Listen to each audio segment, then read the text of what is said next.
Sabes que significa MENA? Esta palabra é o acrónimo de menor estranxeiro non acompañado. Debe de ser duro estar nunha situación así, non? Pois moito máis duro é o uso que fai deste termo ultradereita para criminalizar a estas persoas, no que é o enésimo discurso de odio por parte destes sectores máis reaccionarios da sociedade.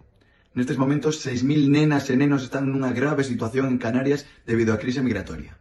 Non fa máis que fuxir da pobreza, das guerras e das consecuencias do cambio climático, ata o punto de chegar a emprender unha perigosísima travesía polo mar que pode rematar coas súas vidas. A saturación dos recursos xestionados polo Goberno Autonómico de Canarias impide atender adecuadamente a estes mozos, o que fai agravar aínda máis a situación. Ante isto, a nosa tarefa é poñer en riba da mesa todos os recursos dispoñibles para poder garantir a dignidade destas nenas e nenos.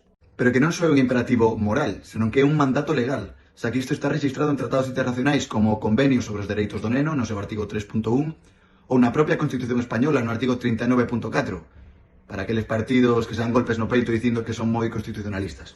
É fundamental que todas as autoridades traballen de maneira conxunta para responder ante esta emerxencia humanitaria. Só a través da cooperación e compromiso poderemos garantir que os dereitos destas nenas e nenos sexan plenamente respectados e protegidos.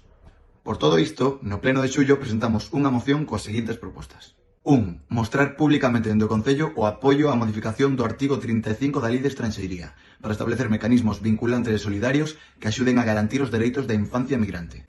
2. Instar a todos os grupos parlamentarios do Congreso dos Deputados a modificar esta lei.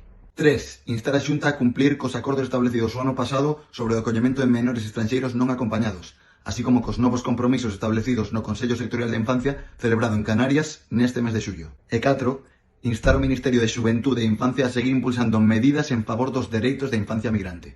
Afortunadamente, a moción saiu adiante por unanimidade. É unha cuestión de humanidade. Non deixemos a ninguén atrás.